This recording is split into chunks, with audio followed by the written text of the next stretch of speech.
one of the ladies next to me, Melissa said. The other one, Belle, peered over her shoulder. My gaze followed hers and landed on Bauer, the beta of the pack. The beta was the alpha's right hand, and they both led the enforcers, who helped keep the pack safe. Bauer was, admittedly, the most attractive werewolf I'd ever met. They were all tall and muscular, but he was stronger than most. With tan skin and long, dark blonde hair he usually wore tied up in a bun, the man always caught my eye. He was somehow both confident but calm, strong without being intimidating, too. Most of the wolf guys I'd met had a rough sort of dominance, but Bauer could maintain control without barking orders, and that was kind of impressive. Yep, he's on duty 80% of the time, I explained. Mad was Love's alpha's nickname. His full name was Archer Madden. He doesn't look at you like a guard would, Belle remarked. Yeah, I'd noticed. My friends had too. Love and Tori had been trying to convince me to let him pop my cherry for months, but I still hadn't talked to him for more than a few seconds at a time. Honestly, Bauer was intimidating.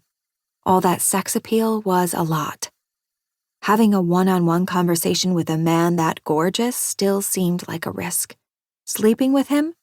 Way riskier. I always wore a ton of perfume to hide my scent, just to maintain my independence a little longer. Eventually, I was going to get stuck with some obnoxious wolf man who would probably succeed at walking all over me. Until then, I was satisfied with my virginity and with ignoring Bauer's intense stare. I took another sip of my water, looking pointedly away from him. You should ask him out, Belle said. I ruffled my hair a bit, trying not to let myself get stressed. It was naturally a honey blonde, and I usually let it grow down to the middle of my back. I had chopped it to my collarbone a while after moving to Wildwood, since it had been in terrible shape, so it looked decent. Not great, but decent. Still, I usually just put it up in a ponytail. Has he ever hit on you? Melissa asked. No. If he had ever tried, I'd walked in the other direction so fast he didn't get the chance. Huh. Yep. I took another sip of water. Maybe pretending Tori was sick wasn't such a bad idea after all. He's probably waiting for you to make the first move, since you're a blood wolf and all, and the alpha is trying to get you mated probably makes it a little taboo. Belle added. Ooh, taboo is sexy, Melissa said. I'm going to run to the bathroom. I set my glass down. They'd keep an eye on it. Be right back. They watched me cross the room, leaving my bag hanging off the back of the chair. As usual, I had on a pair of comfy leggings and a sweater with a cat on it, and cat hair, which was an accessory I could never quite be free of. My cat and I were sort of arch-enemies. My wolf certainly hated her.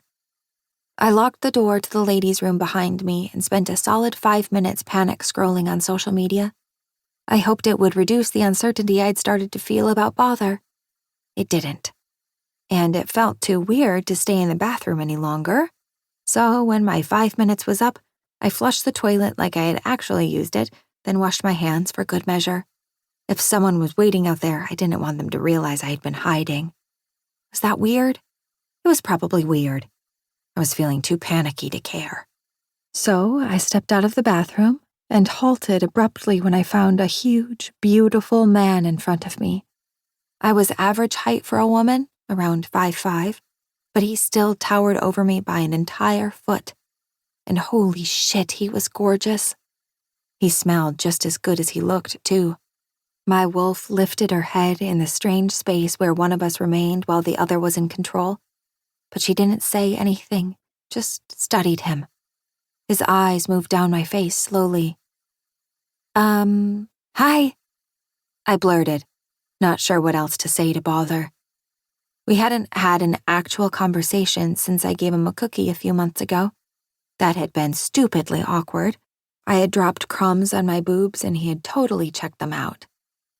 Hey. Bauer's gaze lifted back to my eyes. My face warmed.